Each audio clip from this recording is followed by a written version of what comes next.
మా latest videos కోసం మా ఈ తెలుగు న్యూస్ ఛానల్ సబ్స్క్రైబ్ చేసి గంట సింబల్ యాక్టివేట్ చేసుకోండి. కుక్క స్త్రీల గురించి 3 చెత్త విషయాలు చెప్పింది. చేదుగా ఉన్న ఇది నిజం. ప్రతి మగాడు ఈ విషయాలు తప్పక తెలుసుకోవాలి. ఫ్రెండ్స్, ఈ ప్రపంచంలో అతిపెద్ద పాపి ఎవరు? ఒక స్త్రీయా లేదా ఒక పురుషుడా? మీకు కూడా ఒక్కసారైనా ఈ సందేహం కలిగే ఉంటుంది కదా. కానీ మీలో చాలామందికి ఈ ప్రశ్నకు సమాధానం తెలియకపోవచ్చు. కానీ ఈ వీడియోను పూర్తిగా చూస్తే మీకు ఖచ్చితంగా ఈ ప్రశ్నకు సమాధానం తెలుస్తుంది. ఫ్రెండ్స్, ఫస్ట్ అయితే ఈ వీడియోకి ఒక లైక్ కొట్టండి. అలాగే మా ఛానల్ని కూడా సబ్స్క్రైబ్ చేసుకొని మాకు సపోర్ట్ చేయండి. ఇక వీడియోలోకి వస్తే, ప్రాచీన కాలంలో ఒక అడవిలో ఒక మగ కుక్కతో పాటు ఆడకుక్క కలిసి నివసిస్తూ ఉండేది. అవి రెండూ కలిసి ఎంతో ఆనందంగా జీవించేవి. ఆహారం సేవించటం దగ్గర నుంచి దాన్ని తినటం, నిద్రపోవటం వరకు అన్ని పనులు కలిసి చేసేవి. దీంతో వాటి మధ్య ప్రేమ ఎంతగా పెరిగిపోయింది అంటే, ఎన్ని జంతువులు ఎన్ని రకాలుగా ప్రయత్నించినా కూడా వాటిని అస్సలు విడదీయలేకపోయాయి. కానీ అనుకోకుండా ఒకరోజు చిన్న విషయం దగ్గర ఆ రెండింటి మధ్య వివాదం తలెత్తింది. మగ కుక్కేమో ఈ ప్రపంచంలో అత్యంత పాపి ఖచ్చితంగా స్త్రీయే అయి ఉంటుందని చెప్తూ ఉంటే, ఇది విన్న ఆడకుక్క లేదు, ఈ ప్రపంచంలో అత్యంత పాపి ఖచ్చితంగా పురుషుడే అయి ఉంటాడని చెప్తుంది. అలా వాటి మధ్య వివాదం ఎంత తీవ్ర స్థాయికి చేరింది అంటే, ఎంతసేపు వాదించుకున్నా సరే ఆ రెండూ కలిసి ఒక నిర్ణయానికి రాలేకపోయాయి. దీంతో ఆ రెండు కుక్కలు కలిసి తమ సందేహాన్ని తీర్చుకోవటం కోసం శ్రీకృష్ణుడి దగ్గరకు వెళ్ళాయి. అవి రెండూ కూడా శ్రీకృష్ణుడి దగ్గరకు వెళ్ళి ముందు స్వామికి నమస్కరించి తమ సమస్యను వివరించాయి. మగ కుక్క ఏమో, ప్రభు, ఈ ప్రపంచంలో అతిపెద్ద పాపి స్త్రీ అని నేను ఆధారాలతో సహా నిరూపిస్తాను. స్త్రీలే ఎక్కువ మోసాలు చేస్తారు అని చెప్పగానే ఆడకుక్క మాట్లాడుతూ, లేదు ప్రభు, ఈ ప్రపంచంలో పురుషుడే అతిపెద్ద పాపి.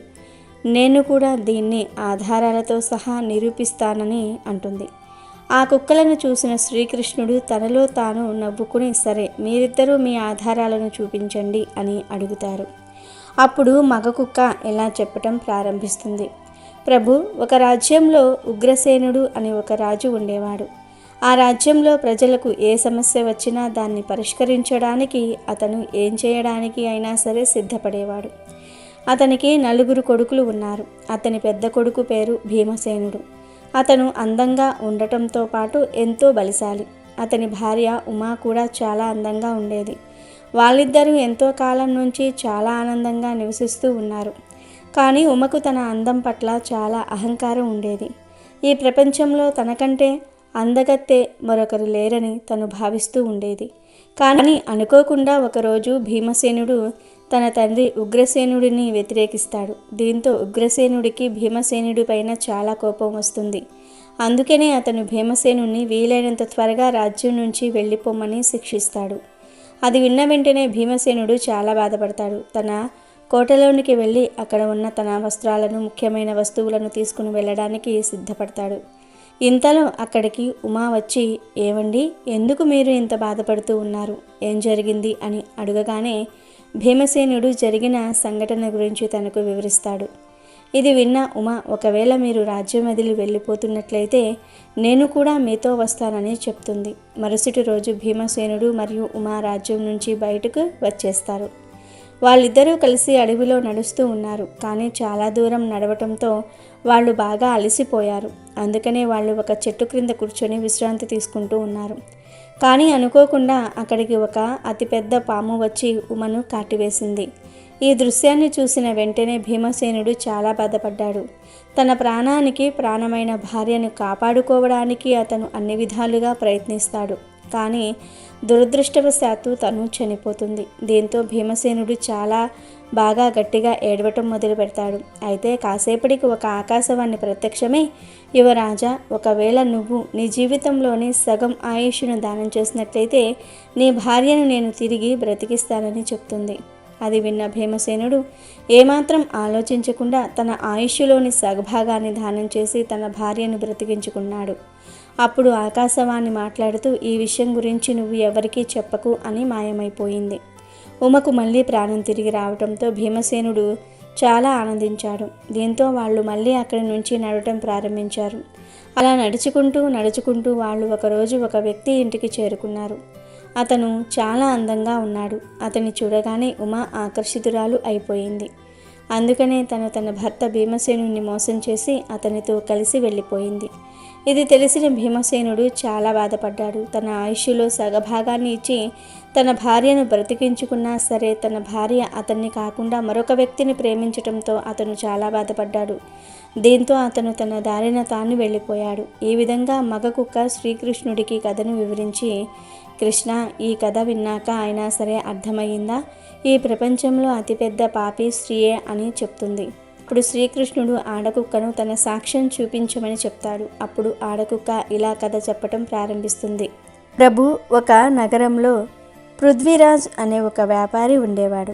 అతను వ్యాపారంలో ఎంత డబ్బును సంపాదించాడు అంటే దాంతో అతను ఒక అతిపెద్ద ధనవంతుడిలాగా మారిపోయాడు. అతను తన భార్య సుమిత్రతో చాలా ఆనందంగా నివసిస్తూ ఉన్నాడు. కానీ తన దగ్గర ఎంత డబ్బు ఉన్నా సరే అతను ఎప్పుడూ కూడా ఇంకా ఎక్కువ డబ్బులను ఎలా సంపాదించాలని ఆలోచిస్తూనే ఉండేవాడు. అందుకే తరచూ అతను తన వ్యాపారాన్ని కూడా విస్తరిస్తూ ఉండేవాడు. అతను ఉన్న డబ్బు పిచ్చిని చూసిన తన భార్య సుమిత్ర, ఏమండి, జీవితంలో కేవలం డబ్బు మాత్రమే ముఖ్యం కాదు. ప్రేమ, ఆప్యాయత లాంటి సంబంధాలను మీరు ఖచ్చితంగా అనుభూతి చెందాలని చెప్తూ ఉంటుంది. కానీ తన మాటలను పృథ్వీరాజ్ అస్సలు పట్టించుకోనే లేదు. అస్సలు పట్టించుకునేవాడే కాదు కూడా.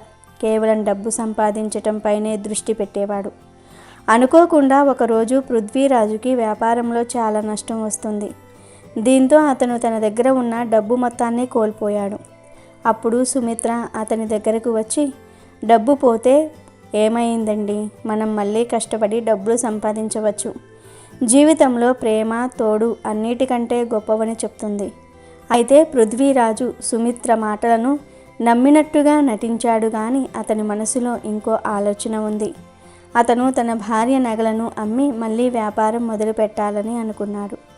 ఒకరోజు పృథ్వీరాజు తన భార్య సుమిత్రతో, నేను సాధువులకు భిక్ష ఇవ్వడానికి వెళ్తున్నాను, నువ్వు నీ నగలు నాకు ఇవ్వమని చెప్పాడు. అది విన్న వెంటనే సుమిత్ర ఏమాత్రం ఆలోచించకుండా తన నగలను భర్తకు ఇచ్చేసింది. అయితే పృథ్వీరాజు ఆ నగలను అమ్మి సాధువుల ఆకలి తీర్చకుండా మళ్ళీ వ్యాపారం చేయటం ప్రారంభించాడు.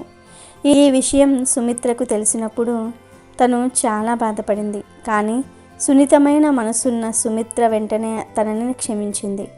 ఈ విధంగా ఆడకుక్క కథను వివరించి ఈ కథ ప్రకారం ఈ ప్రపంచంలో అతిపెద్ద పాపి పురుషుడే అని చెప్తుంది. అప్పుడు కృష్ణుడు నవ్వుతూ, మీరిద్దరూ చెప్పిన కథలు కేవలం మీ అనుభవాలు మాత్రమే. నిజానికి పాపాలు ఇంకా మోసాలు స్త్రీ పురుషులకు సంబంధించినవి కావు. వాళ్ళు చేసే పనులకు సంబంధించినవి. మంచి పనులు చేయాలా లేదా చెడ్డ పనులు చేయాలా అనేది మీ ఆలోచన విధానంపైనే ఆధారపడి ఉంటుంది. ఒక వ్యక్తి తన కర్తవ్యాలను నిర్వర్తించకుండా ఇతరులను కష్టపెట్టడానికి ప్రయత్నిస్తే అతను పాపి అవుతాడు, లేదా ఇతరులకు సహాయం చేస్తే అతను పుణ్యాత్ముడు అవుతాడు. ఈ నియమాలు స్త్రీలకు బాగా వర్తిస్తాయని శ్రీకృష్ణుడు చెప్పగానే ఆ 2 కుక్కల అహంకారం నశించిపోయింది.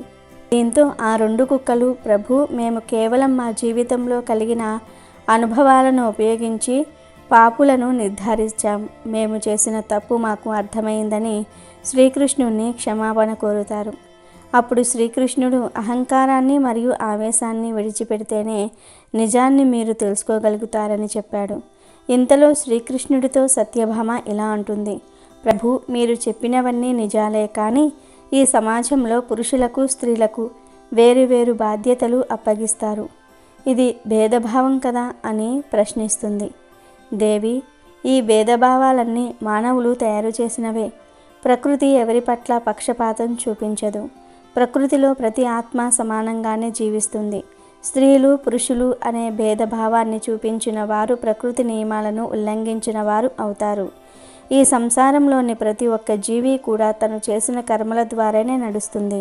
ఇతరులకు మంచి కోసం తోడ్పడేవారు పుణ్యాత్ములు అవుతారు. ఇతరులను కష్టపెట్టాలని చూసేవారు పాపాత్ములు అవుతారు. స్త్రీ పురుషులిద్దరికీ ఈ నియమం వర్తిస్తుంది అని చెప్పగానే అక్కడ ఉన్న 2 కుక్కలు, ప్రభు, ఇప్పటి నుంచి మేము మంచి కర్మలు చేసి పుణ్యాత్ములుగా మారడానికి ప్రయత్నిస్తాం. అలానే ఆవేశాన్ని విడిచిపెట్టి నిజాన్ని గ్రహించడానికి ప్రయత్నిస్తున్నాము అని చెప్పగానే శ్రీకృష్ణుడు ఆ 2 కుక్కలను ఆశీర్వదించాడు. ఆ తర్వాత అవి అక్కడి నుంచి అడవికి తిరిగి వెళ్ళిపోయాయి. కాబట్టి ఇతరులను నిందించే ముందు మన కర్మలను మనం చూసుకోవాలి. ఈ కథలో 2 కుక్కలు ఒకదాన్ని ఒకటి నిందించుకున్నాయి. కానీ శ్రీకృష్ణుడు వివరించగానే అవి చేసిన తప్పేంటో వాటికి అర్థమైంది. ప్రకృతి స్త్రీ పురుషుడు అనే భేదం చూపించకుండా అందరినీ కూడా సమానంగానే చూస్తుంది. ఈ పురుషులు ఎవరైనా సరే తమ కర్మలలో సత్యాన్ని, న్యాయాన్ని, ప్రేమను పాటిస్తే పుణ్యాత్ములు అవుతారు. ద్వేషాన్ని, అసత్యాన్ని, క్రూరత్వాన్ని పాటిస్తే పాపాత్ములు అవుతారు. ఈ విషయాన్ని స్త్రీ పురుషులిద్దరూ కూడా గుర్తుంచుకోవాలి. ఈ 2 మొక్కలను పొరపాటున కూడా ఇంట్లో నాటకండి, పెంచకండి. ఇల్లు మొత్తం సర్వనాశనమైపోతుంది. లేనిపోని కష్టాలు వస్తాయి.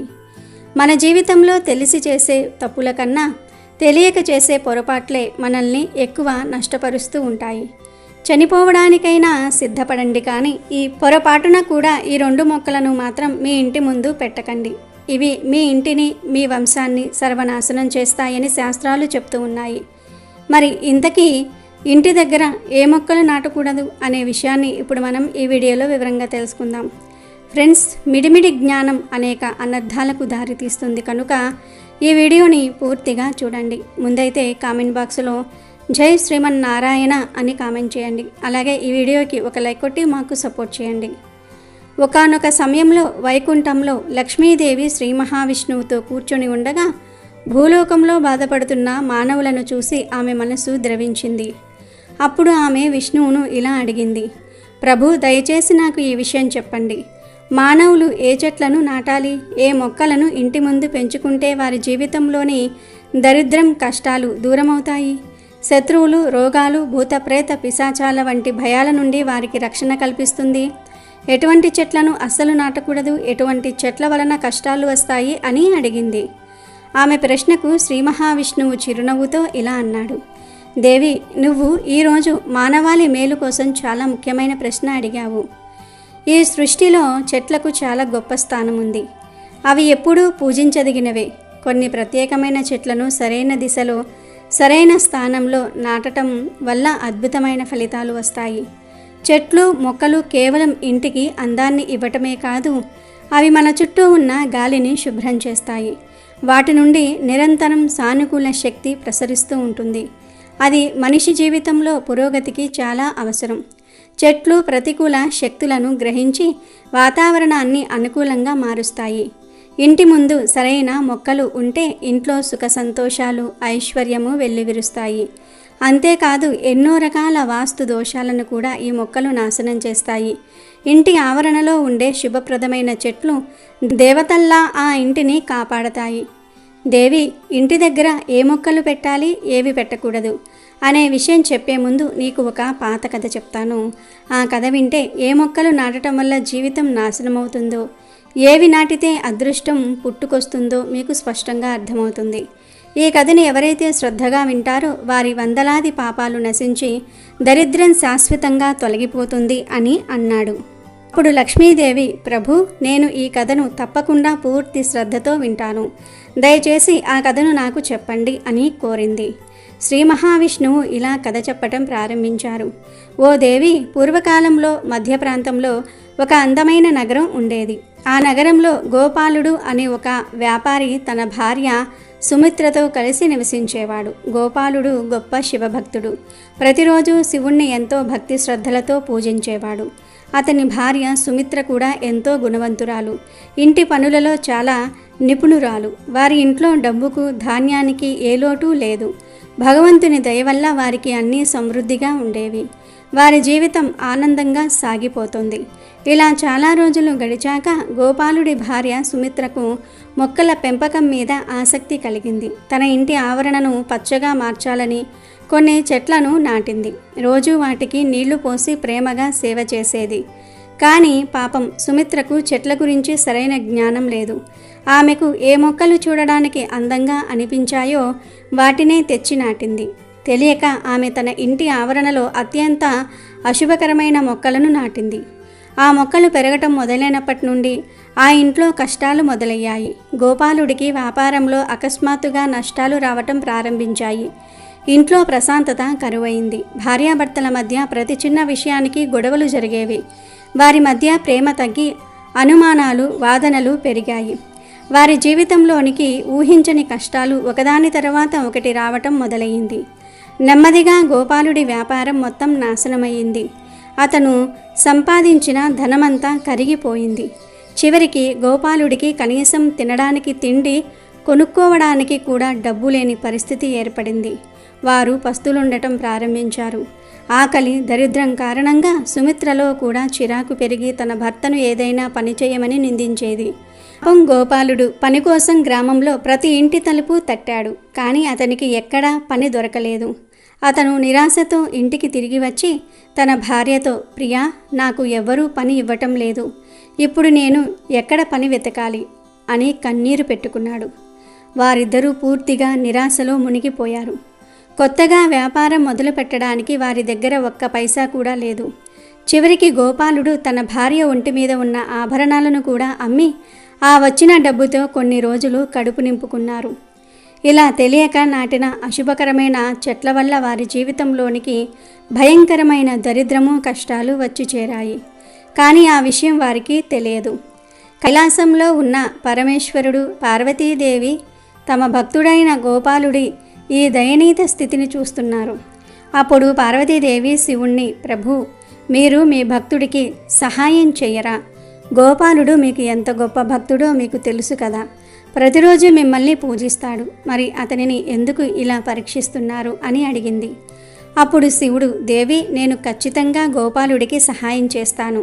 కానీ ముందు అతని గుణాన్ని పరీక్షించాలి. అందుకే నేను స్వయంగా అతని ఇంటికి వెళ్ళి అతడిని పరీక్షిస్తాను అని చెప్పి ఒక సాధువు రూపంలో మారి భూమి మీదకు వచ్చారు. సాధువు రూపంలో ఉన్న శివయ్య గోపాలుడి ఇంటి ముందుకు వెళ్ళి భిక్ష కోసం పిలిచారు.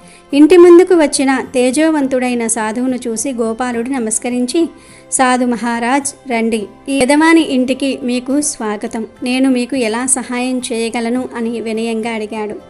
అప్పుడు సాధువు రూపంలో ఉన్న పరమేశ్వరుడు, నాయన, నేను తీర్థయాత్రలో ఉన్నాను. విశ్రాంతి తీసుకోవడానికి ఏదైనా చోటు కోసం వెతుకుతున్నాను.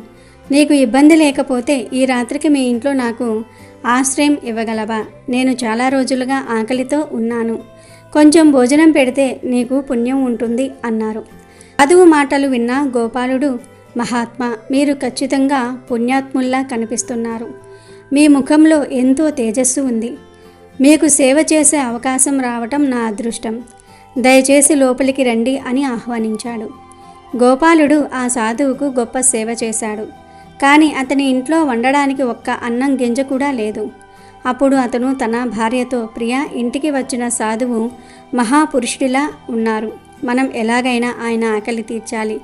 నేను గ్రామంలోనికి వెళ్ళి ఎవరినైనా అడిగి కొంచెం డబ్బు తీసుకువస్తాను అని చెప్పి గ్రామంలోని ఒక సేటు ఇంటికి వెళ్ళాడు. ఆ సేటును కొంచెం డబ్బు అప్పుగా ఇవ్వమని వేడుకున్నాడు. కానీ ఆ సేటు, నీ దగ్గర ఒక్క పైసా కూడా లేదు, నా డబ్బు ఎలా తిరిగి ఇస్తావు అని నిరాకరించాడు. అప్పుడు గోపాలుడు, సేటుగారు, దయచేసి కొంచెం డబ్బు ఇవ్వండి. నేను త్వరలోనే తిరిగి ఇస్తాను. ఒకవేళ నేను డబ్బు తిరిగి ఇవ్వకపోతే మీరు నా ఇంటిని తీసుకోండి అని మాట ఇచ్చాడు. గోపాలుడి నిజాయితీకి జాలిపడి ఆ సేటు డబ్బు ఇచ్చి, వ్యాపారి, నువ్వు చెప్పినట్టు డబ్బు తిరిగి ఇవ్వకపోతే నీ ఇంటిని నాకే ఇవ్వాలి అని చెప్పాడు. గోపాలుడు ఆ డబ్బు తీసుకుని పాలు, బియ్యము, కూరగాయలు కొనుక్కొని ఇంటికి వచ్చాడు. అతని భార్య సుమిత్ర వెంటనే వంట చేసి సాధువుకు భక్తితో వడ్డించింది.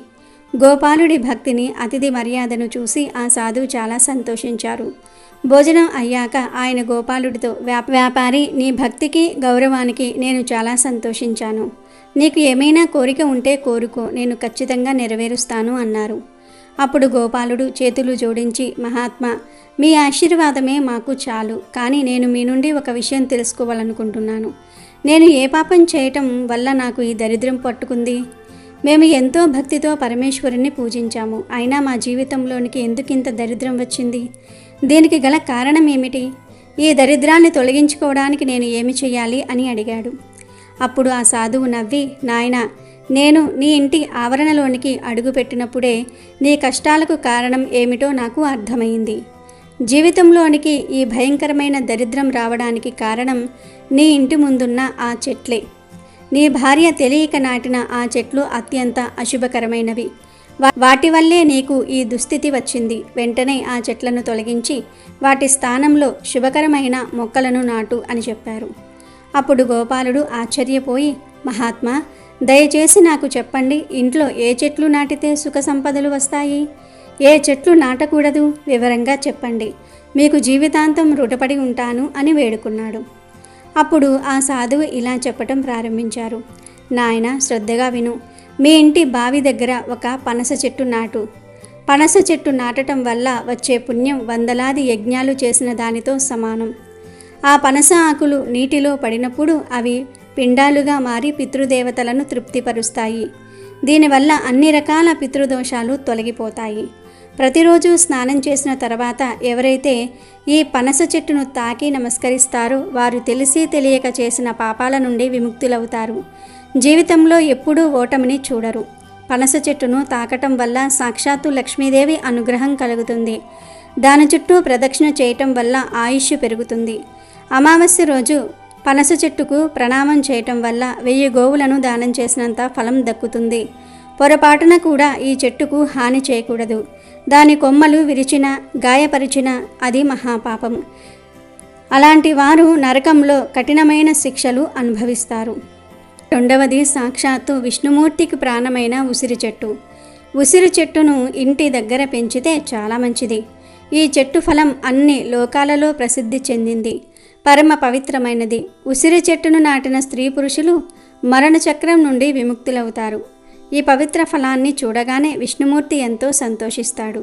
దీనిని తినటం వల్ల ఆయుష్ పెరుగుతుంది, సకల పాపాలు నశిస్తాయి. ఉసిరికాయను నానబెట్టిన నీటిని త్రాగటం వల్ల ఎలాంటి దీర్ఘకాలిక రోగాలైనా నయమవుతాయి. ఆ నీటితో స్నానం చేయటం వల్ల దరిద్రదేవత ఇంటి నుండి పారిపోతుంది. సకల ఐశ్వర్యాలు లభిస్తాయి. ఏ ఇంట్లో అయితే ఉసిరి చెట్టు ఉంటుందో ఆ ఇంట్లోకి భూత ప్రేత పిశాచాలు ప్రవేశించలేవు. ఏకాదశి రోజు ఉసిరి చెట్టు కింద దీపం పెట్టి పూజ చేస్తే ప్రపంచంలోని అన్ని పుణ్యతీర్థాలను దర్శించిన దానికంటే గొప్ప ఫలం లభిస్తుంది. ఎవరి ఇంటి ఆవరణలో ఉసిరి చెట్టు ఉంటుందో అక్కడ సాక్షాత్తు లక్ష్మీనారాయణులు కొలువై ఉంటారని శాస్త్రం చెప్తోంది. మూడవది మందార చెట్టు. మందార చెట్టు శోకాన్ని దుఃఖాన్ని నాశనం చేస్తుంది. ఈ చెట్టులో అప్సరసలు నివసిస్తూ ఉంటారు. ఇది నిరాశను తొలగించి మనసుకు ప్రశాంతతను ఇస్తుంది. మందార చెట్టును ఇంటి ఆవరణలో నాటడం వల్ల ఇంట్లో సుఖశాంతి, కుటుంబ సభ్యుల మధ్య ప్రేమ వెల్లివిరుస్తాయి. లక్ష్మీదేవి అనుగ్రహం కూడా లభిస్తుంది. అష్టైశ్వర్యాలు సిద్ధిస్తాయి. నాలుగవది వేప చెట్టు. ఈ చెట్టును సాక్షాత్తు ఆరోగ్య ప్రదాత అయిన సూర్యదేవుని స్వరూపంగా భావిస్తారు. ఈ చెట్టును ఇంట్లో నాటడం వల్ల సూర్యభగవానుడు సంతోషించి ఆ ఇంట్లో వారికి ఆయురారోగ్యాలను ప్రసాదిస్తాడు. వేప చెట్టు నుండి వచ్చే గాలి అనేక రకాల రోగాలను నయం చేస్తుంది. లక్ష్మీదేవికి వేప ఆకులు, వేప పండ్లు అంటే చాలా ఇష్టం. అందుకే ఆమె వేప చెట్టు ఉన్న ప్రదేశంలో నివసించడానికి ఇష్టపడుతుంది. ఇంటి ముందు వేప చెట్టు నాటడం వల్ల ధన సంపద వృద్ధి చెందుతుంది. ఐదవది బిల్వపత్రం చెట్టు. ఈ చెట్టు సాక్షాత్తు శివపార్వతుల నివాస స్థలం. ఈ చెట్టు కింద కూర్చుని ఒక్కసారి ఓం నమ శివాయ అని జపించిన అది 1,00,000 సార్లు జపించిన దానితో సమానం. బిల్వ చెట్టు ఉన్న ఇంట్లో ఎప్పుడూ అకాల మరణం సంభవించదు. ఏ స్త్రీ కూడా వైధవ్యాన్ని పొందదు. ఆ ఇంటిని శివపార్వతులు స్వయంగా కాపాడుతూ ఉంటారు. ఆరవది అరటి చెట్టు. ఇది కూడా చాలా శుభప్రదమైనది. బృహస్పతి గ్రహానికి, విష్ణుమూర్తికి ప్రతీక.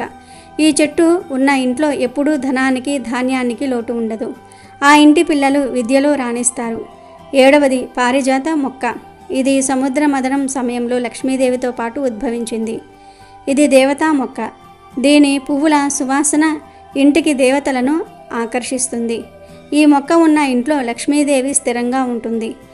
అలాగే తప్పనిసరిగా తులసి మొక్కను ఇంట్లో పెంచుకోవాలి. తులసి చెట్టు లేని ఇల్లు శ్మశానంతో సమానం. ఇలా చెప్పుకుంటూ పోతే ఎన్నో శుభప్రదమైన చెట్లు ఉన్నాయి. కానీ నాయనా, ఇప్పుడు నేను చెప్పబోయేది నీ జీవితాన్ని, నీ వంశాన్ని నాశనం చేసే 2 మహాప్రమాదకరమైన మొక్కల గురించి. చనిపోవడానికైనా సిద్ధపడాలి, కానీ వీటిని మాత్రం ఇంటి దరిదాపుల్లోనికి కూడా రానివ్వకూడదు. ఈ మొక్కలను పొరపాటున కూడా ఇంటి దగ్గర నాటకూడదు. వాటిల్లో మొదటిది అత్యంత భయంకరమైనది తాండ్ర చెట్టు. ఈ చెట్టును పొరపాటున కూడా ఇంటి ఆవరణలో నాటకూడదు. ఈ చెట్టు ఒక అయస్కాంతంలా పనిచేసి గాలిలో తిరిగే అత్యంత క్రూరమైన భూత, ప్రేత, పిశాచ గణాలను ఆకర్షిస్తుంది. అవి ఈ చెట్టుపై నివాసం ఏర్పరచుకుని ఆ ఇంటి సభ్యులపై తమ ప్రభావాన్ని చూపటం మొదలు పెడతాయి.